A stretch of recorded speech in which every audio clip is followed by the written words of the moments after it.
one, action!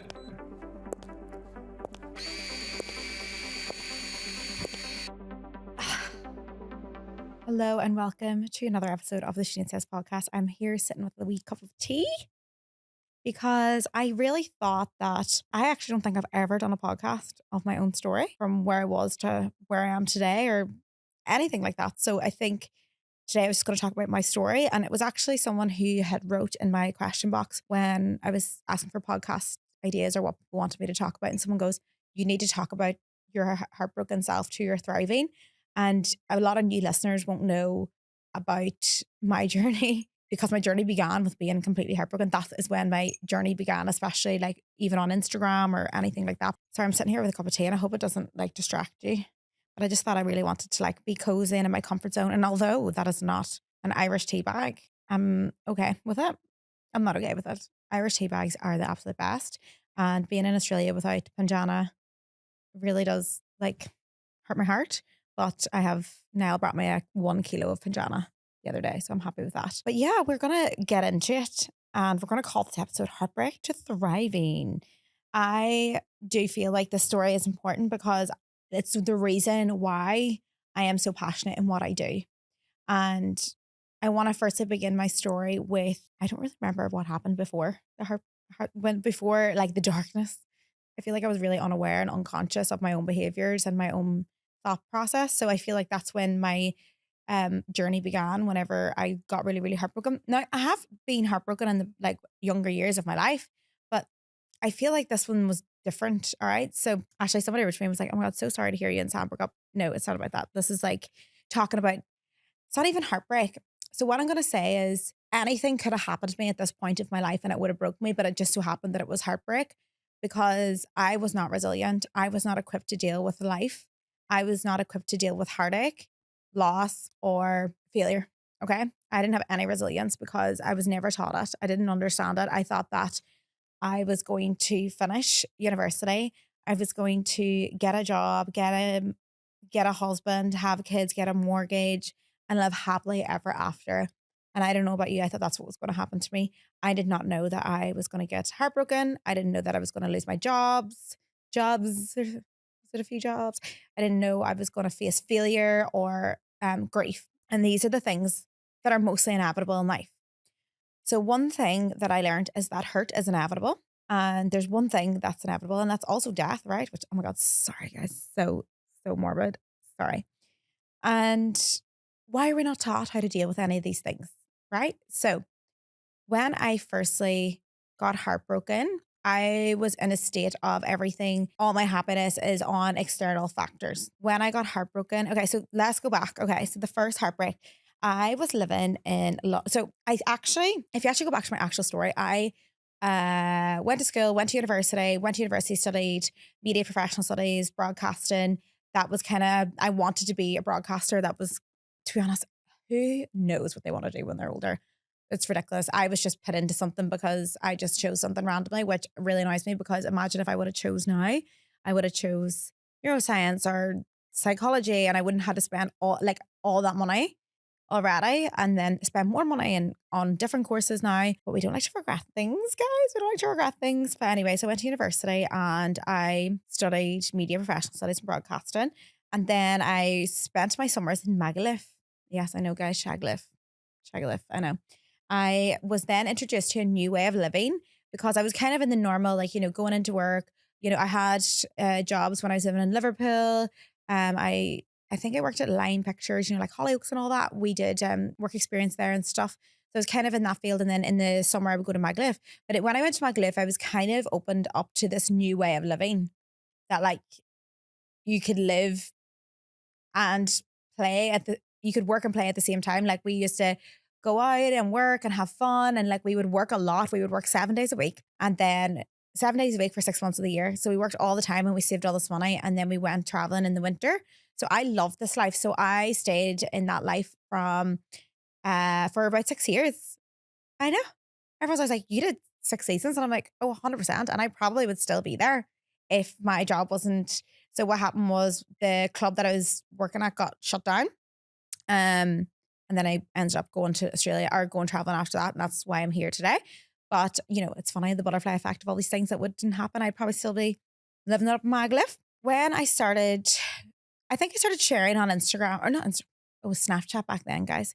So I started sharing on Instagram just my journey. Like I was really into fitness back then and all that jazz. So it was kind of one of those. And I had a partner and we were both into fitness and we ended up getting a few followers from, like fitness stuff, right? And like we, for me, we were the perfect couple in my mind. Later, I will find out we weren't. But for me, we were like the perfect couple and we were going to be together and we were going to get married. And I literally thought like, I'm going to get married to this person. We're going to have kids. Like I visualized it, everything was like in my path. All right. We were going traveling. So we were going traveling to, Southeast Asia, like Asia, Australia, all these things. And it was going to be me and him. So 6 weeks before, no, actually 2 weeks before, I just like found out he was cheating on me or whatever. So I just went on my own and I went traveling on my own. And when I went traveling on my own, that was when sort of like my followers started to grow because I was also really heartbroken, but I had no one to talk to. So I just talked to my followers and they really helped me. They were talking back to me, relating with me because I didn't really have anyone to talk to because I was just traveling on my own and didn't have, my friend came with me for like a week or two and then he left and then I was just traveling on my own, which back then wasn't really a massive thing to solo travel. And people would always write to me and they would be like, oh my God, I would love to do this. So people were kind of watching that journey and that kind of began my journey of like, Instagram and getting followers because to be honest, I was just so vulnerable at the time because I was so heartbroken and I was being really honest with how I was feeling. I actually could have been more honest because I was more heartbroken than probably anyone ever seen through the lens. But when I got heartbroken, I firstly went into a state of distraction. We all be there. We go into tequila and drinks and out and distraction and partying and whatever. So I went into that state.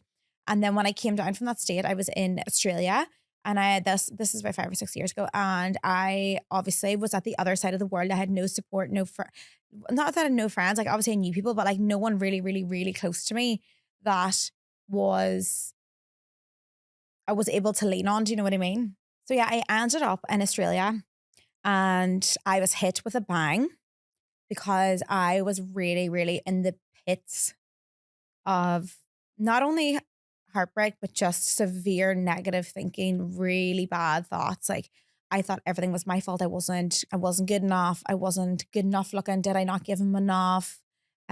Literally questioning every single thing and everything in my brain was my fault. Like he had cheated on me because it was all my fault and I was not good enough. And also like I was there and like I thought this person loved me and we loved each other, but like he wasn't coming after me, was he? So that was really painful for me as well. But when I look back at it, it really isn't about him. It was always about me. It was always about where my worth was, and my worth was in other people's external validation from other people. So my happiness fell on him. I was kind of codependent on his love. And like I thought that we were like I was like, he's the one. Like I literally thought like we were soulmates. And I truly believe that, what would be the point even dating anyone else? Because like we are supposed to be together, which is crazy, guys, because the person that you're supposed to be with would never do something so horrible to you. So anyway, that was like me. And I suffered with really bad insomnia. I really went into like the depths of just negative thinking. Like the no sleep, I think was the worst thing. So not only was I having all these massive, massive negative thoughts, like I just did not want to be here. I did without like his love. I did not want to be here, which when I look back is mental to me because, I don't depend on anyone else for that feeling anymore. I have my own happiness in that state. So if you relate to this feeling where honestly you feel like you can't live without them, like I felt like I could not live. The feeling was the most intense feeling that I believed everything that was in my brain. I believed every negative thought. There was a pit in my stomach. I had heart palpitations. I just had a really, really hard time for, I don't know, it might have been like a year or whatever. And I think the no sleep was the worst because you go to bed and you felt wired when you went to bed. And then I woke up, I could not, like I would wake up 4 or 5 and I would be wide awake and that would be me awake. So I'd maybe had 2 or 3 hours sleep, but I would wake up and then I would be exhausted. Like my eyeballs were dry, apart from when I cried all the time. So I went through this really, really dark time. And I remember even going to work and the whole way going to work, crying in the bus, in the trains, and then getting into work and just putting on this brave face. And then just That was it. And anyway, I got to work one day. No, there was one day I could not go to work. There was one day I just couldn't go. And like the worst thing was at this point, even though I was being vulnerable, I feel like I was still trying to act like I was okay. And, putting up on Instagram and like all the stuff that, the highlight reel back and then. And then I remember I just could not bring myself to go to work. Like I could not get out of bed. And I remember texting my manager and saying, I was working in a bar at the time and saying something like, I can't come in, like blah, blah, blah. He called me and I don't even know if I knew it was a number, but I answered it. And he was like, what's going on? And I just burst out crying, screaming, crying to my manager. And I just told him I had period cramps. I was like, I've got period cramps. And he just was like, that's fine. Okay, take whatever time. But at that point, I picked up the phone and rang a friend and was like, I'm really, really, really struggling.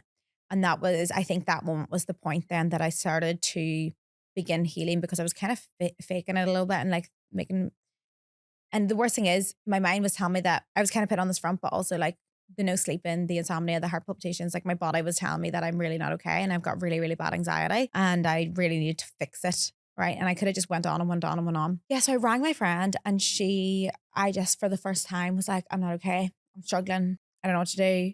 I can't sleep. Like I couldn't sleep. I was also binge eating at the time. So I was trying to control my emotions. I was trying to control something with binge eating 100%. It was the only thing I think it could control.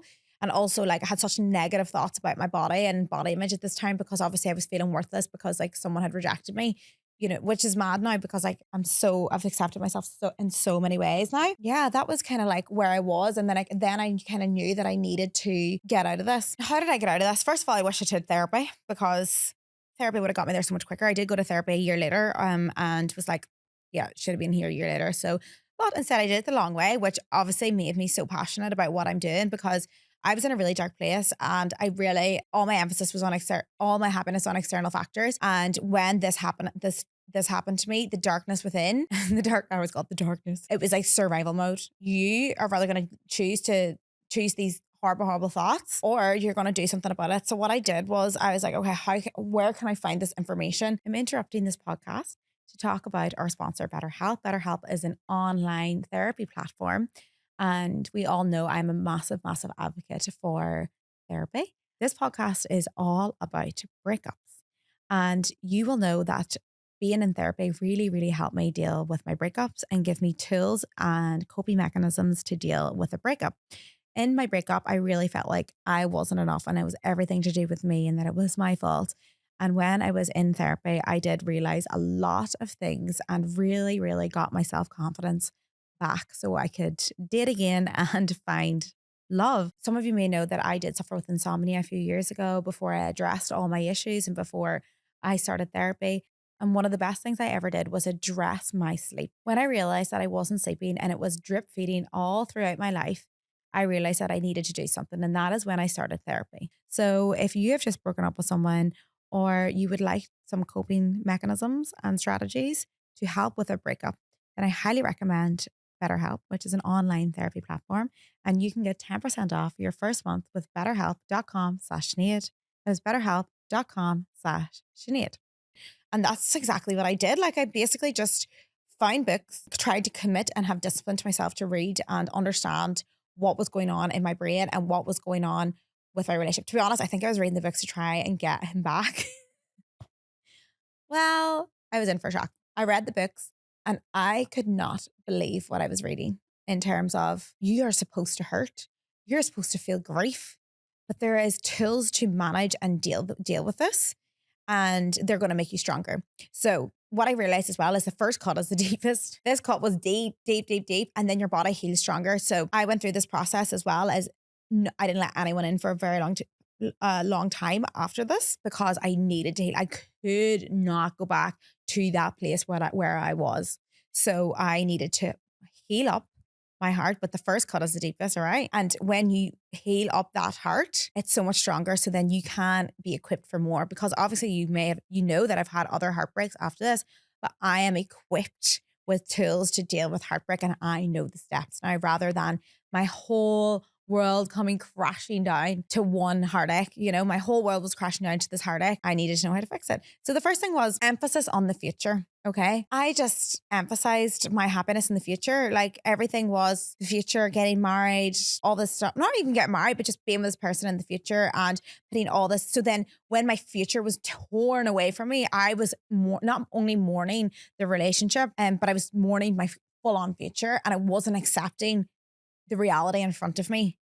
Okay. So when I'm not accepting the reality in front of me, I am causing more suffering, because the difference between suffering and pain is suffering is not accepting the pain, and pain is grieving and feeling it. Started to read all the books. So Awaken the Giant Within, Lost Connections, Mastery of Love. Started reading all the books about human behavior and why humans do the things they do. And that really, really, really helped me with my heartbreak. Understanding that humans making mistakes doesn't mean that you're not lovable was a very big key factor in my helping to heal this process. I needed to stop so much emphasis in the future. I needed to become more present in my reality. I needed to stop putting my soul happiness onto partner external sources. I needed my whole happiness not to depend on the future. So I also lacked a lot of mindfulness. Like I had no mindfulness back then. Like obviously now that's what I do. And one of the key factors that I learned when studying human behavior or anything like this in my process through this heartbreak was that we never have learned to love ourselves. I did not learn how to love myself. I just depended on everyone else to like me in order to get validation and get worthy. That means that I put my worthiness and my happiness onto other people who are unstable, because they can go in and out of your life. So what I needed to do was create my own happiness, and I needed to learn how to love myself. And everyone's like, oh, how do you love yourself? And honestly, it's about finding your own happiness within you. That doesn't mean you're depending on another person. So anything that makes you feel good is loving yourself. All right. So finding out what I really liked, doing things for me. Like, you know, I was traveling at this time of my life. I was doing traveling, reading books. I started to really find myself within those moments. I also started having a bit more discipline, which led me to a little bit more self-love, a little bit more freedom. So yeah, learning to love ourselves was something that really struck me, because we're never taught to do this. And this is why I'm so, so, so passionate about people understanding the tools to deal with heartbreak and loss and all this stuff, because I was in a really, really, really awful place, and I will do anything in my power for people to not be in the place where I was, because it's literally horrendous. Absolutely horrendous. How do we stop determining our worth on external factors like a relationship or our partners? And I just said that, like, you find yourself, you find happiness, little moments of life, you start to self-believe in yourself. So when I say find yourself and understand yourself, I'm going to name a few books that will help you understand yourself, because I feel like when you begin to understand yourself, you begin to love yourself. When you begin to find yourself, you begin to love yourself. Okay, so Attached is an amazing book to understand your attachment type on why you love them so much or attached to them, or why that relationship did not work out.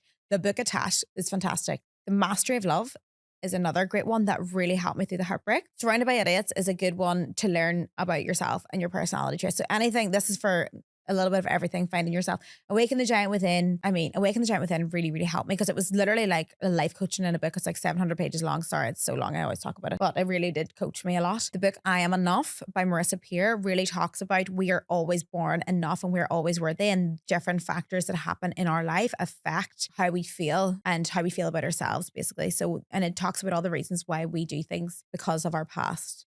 So it's a very good book, I Am Enough. The Laws of Human Nature. When I was doing all this, I was learning all this stuff. I was on a big, massive defensive mode as well. So I didn't want to let anybody in. I was, so I think I was in I'm not really sure, but if you know about anxious attachments, you've been listening to this podcast, you probably do. But I was a bit of an anxious attachment when I was with that partner. And then I moved to pure avoidant, because when, I wouldn't, is it traumatic? I mean, it feels traumatic.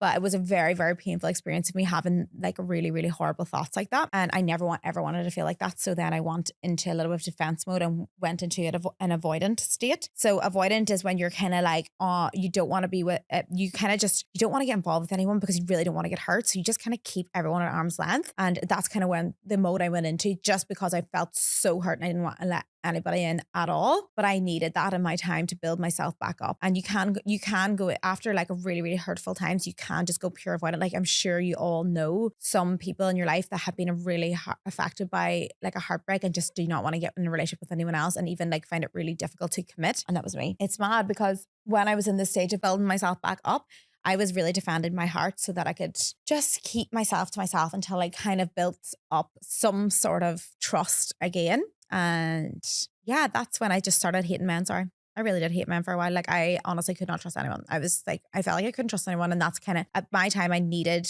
to do that for me until I built up enough strength to feel like I could go through that again. And that is something I learned in therapy as well, that I was really scared to go into relationships after that relationship because I didn't want to feel like that again. But the therapist said like, you're not going to ever feel like that again because of what you've been through and everything you've learned. So if anyone's going through a really hard heartbreak and they're so scared of feeling that pain again, you're stronger now. And I don't want you to hold yourself back from love, because love is the most magical, amazing thing in the whole world. And it's mad because I don't regret any of the loves that I've ever had. I feel like they've all been so successful in their own way.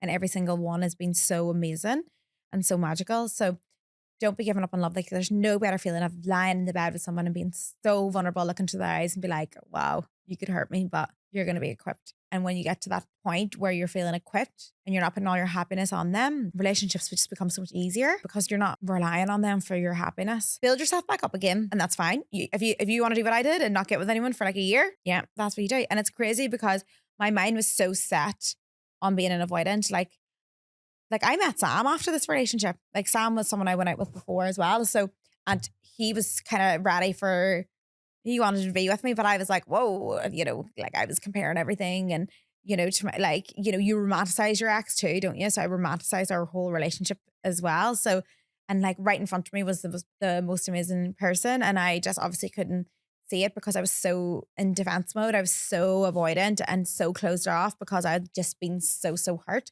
And sometimes people say that they're like, I don't want to be in a relationship right now because I'm just not ready. And like at that point I was not ready because I was so hurt and I didn't want to go through. I was too scared. I wasn't ready to go through what I went through. And that's totally fine. One of the pinnacle things that was really holding me back from healing from a heartbreak was the fact that I wasn't accepting it.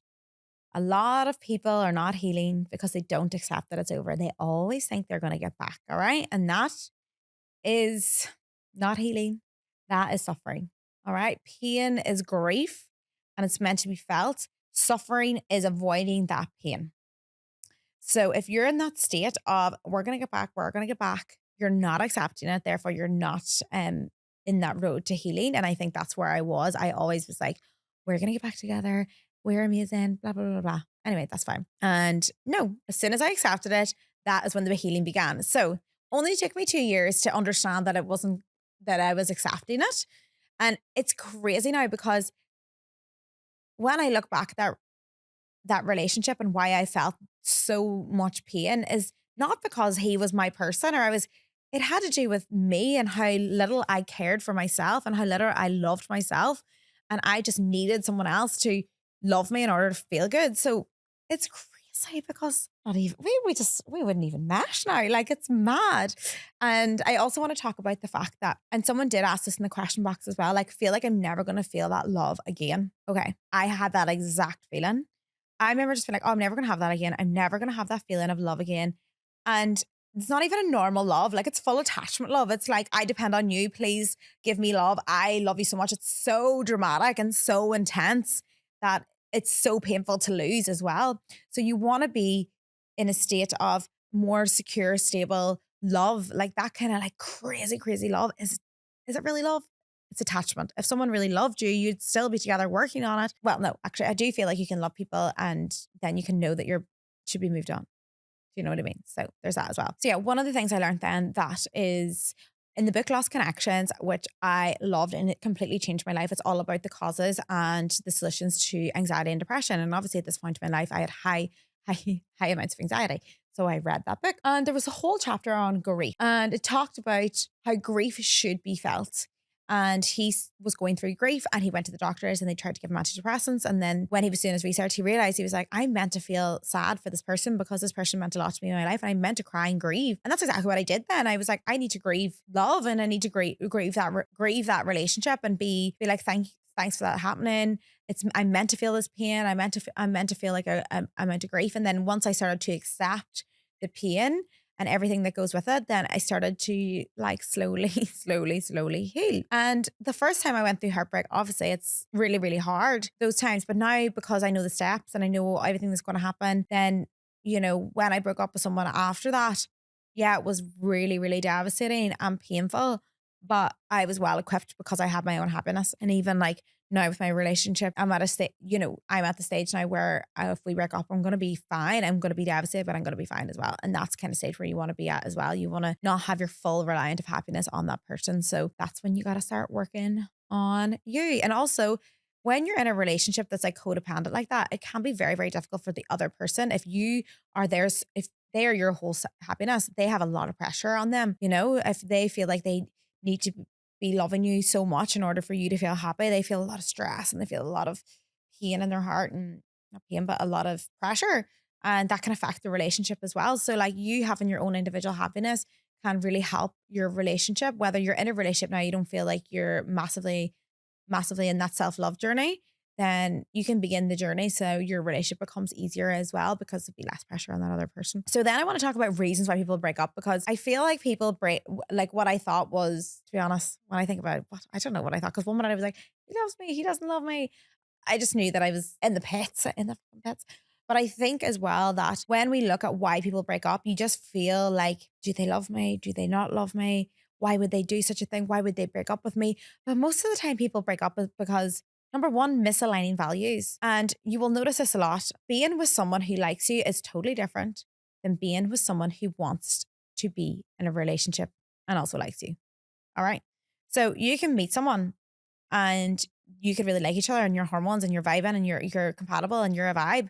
But if that person is values aren't really to be in a stable, secure relationship, they kind of want to be free and have a bit more adventure in their life, then you're going to fall into trouble, because the person who wants to be in a relationship, works in that relationship, is attentive to you. But the person who doesn't want to be in a relationship but just likes you, and they're just there. They're just there because they like you. They're coming over to your house, but they're not like, how can I make this person's day better? Right? They really like you and they really love you and they think you're amazing. But like your values do not align at this point in your life. All right. You want to be in a stable relationship and secure and working on it, and they just like you and they just think they want to be with you because they like you, because they're unaware of their own values. Usually it's like an unawareness of values. And I feel like that's kind of what happened as well.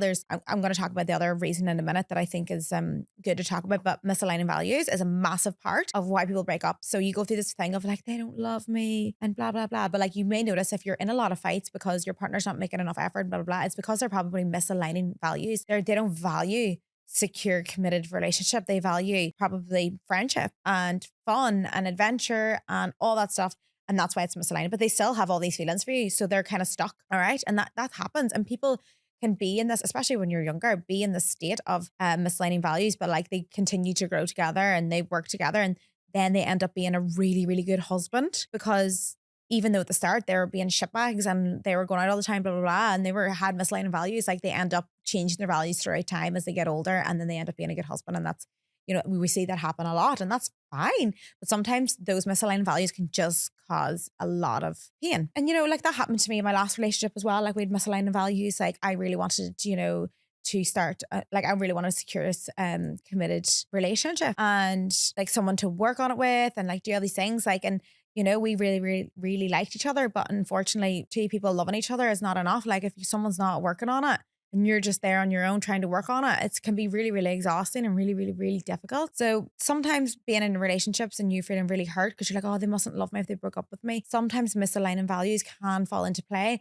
And like you can be with someone who wants to be in a relationship, and it's the most amazing feeling. It really is. Like, my partner really, really wanted to be in a relationship before he even got into this relationship with me. I knew he wanted to be in a relationship. And then like being with someone who wants to be in a relationship, wants to work on issues, very attentive to my needs. Like, are you okay? Like, how can I make your day better? Like that is a person who wants to be in a relationship. And it's an amazing, amazing feeling. So sometimes people break up because they have misaligned values. So when I was going through my heartbreak, I feel like that process, do they love me? Do they not love me? If they love me, why did they not come after me? that like back and forth when actually misaligning values is a massive, massive part of breakups. So I would like you to evaluate your values. Maybe look at your partner and see how you feel there. Like, do you value a committed, secure relationship? Or do you value just like being free and adventure? Because at points on my life, which I valued freedom and adventure, I could not have a partner. And at a point in my life, I valued freedom and adventure. That was when I first met Sam. And like, I could not be tied down at that point. I felt like I couldn't worry about in a relationship. I couldn't worry about someone breaking up with me. I couldn't worry about being hurt. I just needed to be free and be on my own. And that is when people go traveling and do other bits and do everything. And that's a great period of their life.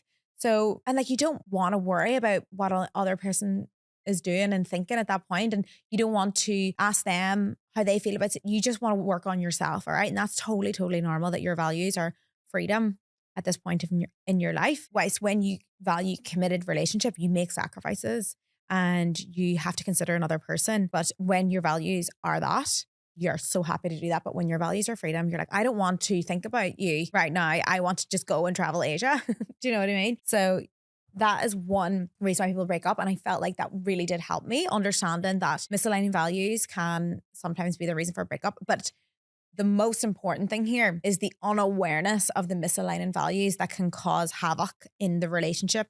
So I think in that relationship where I was really heartbroken is that I think his values were freedom, friendship, having the crack with lads, going out with lads. You know, I think that's where his thing was. But he also loved me. So cheating on me, and that was his values, like going out with the lads, blah, blah, blah, but like kept trying to get me back when he had cheated on me, blah, blah, blah. Like, do you ever wonder why someone cheats and then they're trying to get you back? Because they're so unaware of their own values. They're unaware that they're doing this because they want to do it and they want to be free, but also they like someone. And that usually just doesn't work out, obviously, which brings me to my next point as well of like why people cheat and break up as well is because the unawareness of insecurity within the relationship can really, really break down a relationship. So when someone is unaware of their insecurity, this is when the bad things happen. All right. So if you're feeling really insecure in a relationship, which I'm pretty sure happened with mine as well, not even that I was insecure, but I think he was really insecure. And I think like I have had relationships where they're insecure, but they're unaware they're insecure. So what happens when you feel insecure? It means that you're not feeling loved in a way. You're not getting what you need to feel secure within the relationship, right? And if you're not aware of that and you can't voice that to your partner, what happens? When someone gives you attention, you feel good. So if you're insecure in the relationship, someone gives you a little attention, then your emotions kind of take over and you're like, oh my God, I love this feeling that I wanted. Da, da, da. Like purely unaware of the hurt that they're going to do to someone else. And then something happens, like they cheat or they do something really, really, really silly. So that's unawareness. Now, this really, really happens in our 20s and our teens. Like we'll see so many people in our, like how many of our friends when we were younger got cheated on and all this stuff because the unawareness of the insecurities. Whilst when we're a bit older, like if I'm feeling insecure in my relationship or my partner's feeling insecure in my relationship, we voice it to each other. We are very aware of when we feel insecure within the relationship and we can voice it. All right. Whilst back then when you're younger, you just don't have a clue. You're just whatever. You're just kind of, you don't know what you're feeling. You're feeling really sad and insecure and you feel like your girlfriend doesn't love you, your boyfriend doesn't love you. And then you just see this other shiny new object and then you're like, oh, this makes me feel good. And then you just go for it because you're unaware of the emotions and you're unaware also of the hurt that you're going to do. So those are like some reasons why people break up. And those really, really help me because when you're just going through that breakup and you're just like, it's my fault. Like sometimes getting information on why people break up and diving into the human behavior of like why two people break up can really, really help you, which is something that I love to do. If you want to know more about listening to why people break up or any sort of, to be honest, Esther Perel is just great. Her books are great for talking about breakups, why people fight, why people break up. And she has a podcast too, which is a really good podcast to lean into that as well, because sometimes you find those reasons of why you broke up with your partner and then that gives you some sort of closure in yourself. Do we need closure? People always ask that. Do we need closure? And I'm always like, I feel like I got closure within my books because I understood what happened through the knowledge of human behavior rather than getting it for him because he didn't know. I think those reasons really, really helped me overcome the hurt and the pain. And then I just could not believe that all the things that I had learned about anxiety, about human behavior, breakups, all the tools to deal with this stuff, Then when I went and did like some more courses in anxiety psychology, NLP, CBT, I did all these courses. And I'm just like, how do people not know this? Like, people need to know this. And that is why I have been shouting this stuff from the absolute rooftops, because I'm an expert of experience. I do not want anyone to feel the way I felt, like helpless, so low that I could have done something really, really silly to myself. I just never want anyone to feel like that. So that is why I'm here, like doing this now, talking about my story. So anyway, when I found out about all these things, why people break up, and then I learned about the human behavior, I just started to become obsessed with it, and then start to learn it and do all these courses and become obsessed with it. But in the midst of all this as well, this is when meditation came into it. Meditation came into my life when I was not really sleeping as well. And I heard all these things about meditation helping you sleep, blah, blah, blah. And I tried it a few times and I was like, well, this doesn't help me sleep, when, it's a consistent thing that you need to do in order to like decompress your nervous system and then get into the rest and digest. It needs to be like a habit. So then I found meditation and did a few courses in meditation at the time. And I've literally been studying that since, I don't know, must be 5, 6 years now. I've done so many meditation courses. It's like, you can ask me anything about that thing. And there's so many different angles and so many different courses and so many different opinions about meditation. Like, you can go down neuroscience, you can go down Vedic, you can go down in love and kindness, you can go down all these different avenues for meditation. So that was another massive, massive tool that helped me through heartbreak, because it got rid of my automatic negative thoughts, the negative thoughts, I'm not good enough, it's all my fault, I should have been this, I should have been that. And I even remember meditating, obviously hating it the first few weeks. Like, honestly, you want to scratch your eyeballs when you're in there, when you're a negative thinker. But getting there and understanding myself some more and getting rid and questioning the negative thoughts that were going on in my head. So all these negative thoughts were going on in my head and I wasn't stopping them. They were infesting my whole brain. So when I started to meditate and journal, actually I will put a lot of it down to journaling as well, like writing down the thoughts that I was feeling and then rationalizing them with your prefrontal cortex. Like, your brain also can do this for you. But if your emotional brain is taking over, then it's so hard for your computer brain to be like, okay, stop what you're doing. What's happening? So that's where meditation came in as well. And like really, really helped me on my journey to meditation. But anyway, I feel like I wanted to keep this short and sweet. So I don't know how long. I feel like I've went on a little bit too long, and I just want to talk about quickly. So that was my heartbreak. Then I like learned all the tools, right? And I have been heartbroken from that moment as well. Like, I have been in relationships and it's very, very different type of heartbreak, because then I didn't know that I was going to be heartbroken. I didn't know that I didn't have any tools. Now, since, I've been in relationships and like, I'm like, it's not my fault. It's not that I'm not good enough. It's because it's misaligning right now. And there's reasons why we're breaking up that's nothing to do with my worthiness. And the sooner you know that, the easier it gets. So I asked a question box on my Instagram. So thank you so much for putting in your questions. So the first one is, currently going through a breakup. My worry is I'll never find love like that ever again. Advice. Okay. I've had this exact same feeling. And it usually comes down to romanticizing the relationship. When you romanticize the relationship, it means that everything they've done is right and you're meant to be with them, and that love is so amazing and so extra and whatever. First of all, that really, really crazy intense love is usually attachment love, that you're so attached to them and they are the person that is your sole happiness. So that isn't really real love. That is more like a codependent sort of love. So, but then what comes into play in like a real love is like a secure, stable love. And it's so beautiful. And if you're worried that you're never going to love like the way you loved before, we usually romanticize the relationships that we break up with, right? And the best advice that I ever got was when I was in therapy. I was in my romanticizing stage. I was romanticizing the relationship, like we were meant to be together. He's the one, all this stuff. And the therapist turned around to me and she says, "You do know this is your feelings?" And I was like, "What do you mean?" No, we love each other. Like, we're meant to be together. Like, what do you mean? She's like, "No, this is just your feelings, not his. You don't know his feelings." And I was like, and it was the hardest thing I had to hear. And to be honest, I was like, I'm not going back to her. She doesn't know anything, because it wasn't what I wanted to hear, but it's the full truth. You're romanticizing that relationship. And if that person felt the same way you felt, they wouldn't have done the thing that they've done, or you would, you know what I mean? Because at my stage, like, my partner had cheated on me. So if he felt the same way that I felt in that moment, he wouldn't have done that, because I wouldn't have done that. All right. So sometimes we can get caught in all the good things that happen in that relationship, all the nice, beautiful things, because that's what happens in a breakup. But sometimes you forget about all the times of insecurity, all the times you felt like crap, all the times that they made you feel low, and you just forget about all those times. So I would just, first of all, have some faith, because you can fall in love at any point of your life. And I believe that you can fall in love with multiple people, even though you've loved people in the past. Sometimes you think there's only one. I don't believe that at all. I don't believe in soulmates. I believe that you can have an amazing connection. And I feel like you can love many people. So get excited, because you can.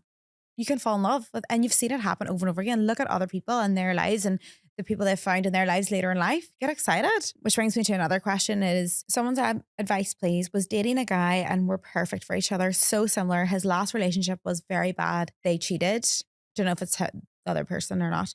And he ended things with me randomly because something is missing. I can't get over it because it was so good. And I think he's just scared.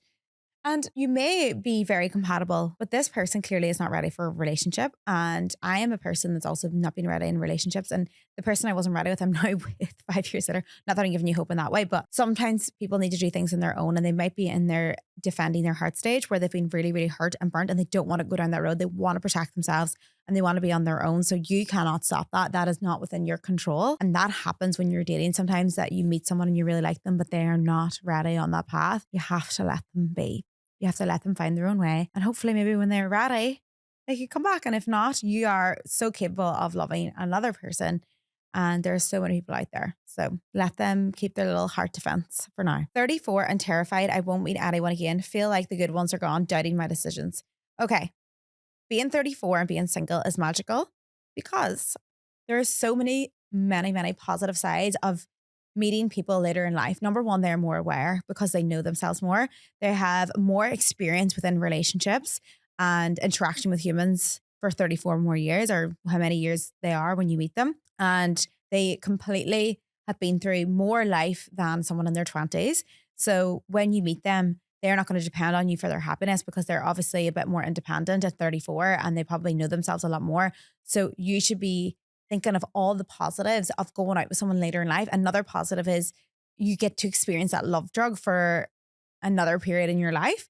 So we all know about the honeymoon stage, the love drug stage. If you meet someone at 24, that lasts, like the love drug lasts about a year, 2 years, and then you work on it. So like all, that really, really like hormones, like that feeling is amazing, right? But then you have your real love, which is like real committed, good love. And you work on it then, and you're working on it. But like when you're 34 and you're single, you have that to look forward to. Like you're going to meet someone, you're going to be in that love drug, and you're going to have more experience in that. So like get excited about all the positives. So get your journal out and write out all the positives of meeting someone at whatever age you are right now, because there's so many positives. How do you know when to break up with someone?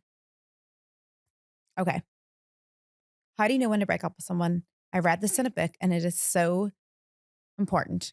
If there was a big red button right in the middle, right there, and when you press that button, nobody got hurt, you didn't have to have an uncomfortable conversation, you were just broken up, you were just on your own, they were on your own, and no one got hurt, would you press that button? And that is your answer. I love this one. I've been processing my relationship since the ending of November. We are still together right now. As we were in a 10-year relationship, we wanted to take our time with it and work on ourselves before actually ending things. But it looks like the time is coming very soon where it will be over. I don't feel that much sadness or heartbreak anymore. At the beginning of talking about it, I did, but now I am aware that it's just the best for us. Is this normal, or am I suppressing emotions? This is so normal, especially for a woman, to emotionally break up with someone before it's actually happened, or before like the conversation has happened. And this is really, really normal, because you have already processed the breakup, because you know what's best for the both of you, and you know what's best for you for sure, because you're examining, you're dealing with stuff in your own mind. I feel like it's okay to feel like that at the end of the relationship. Just be like, yep, I've accepted it. It's done. Like, it's so normal. People think like every single breakup has to be like really crazy pain. But sometimes few people actually are mature enough to realize that they are misaligned at this moment and they want different things. And that's really normal. Another thing that people do is, women and men, right? When you're in a relationship with someone and you've set a higher standard for yourself, and you're with someone and they are constantly breaking your boundaries. Like your boundaries could be, they're going out all weekend, every weekend. They're not really taking you out or whatever. And they just keep breaking and keep breaking. And you used to fight with them and be like, why are you not doing this? Why? Da, da, da. Then you stop fighting with them. Just kind of give up, because you're processing. You know you don't want to be with them because they keep breaking the boundaries. You've had the conversation multiple times. You are processing that breakup. When you just stop fighting anymore and you stop giving out to them and trying to ask for what you need, you're starting to process. So you will notice a lot of people when they go to actually break up, they've already processed it. They've already cried in the bed beside them and they don't need to cry as much anymore. And that's pretty normal. So I'm just going to leave it there now and hope that podcast really, really worked out. If you like this podcast, let me know. Give us a review and don't forget to subscribe so you get notifications when this podcast is out. Thank you very much and have a great day.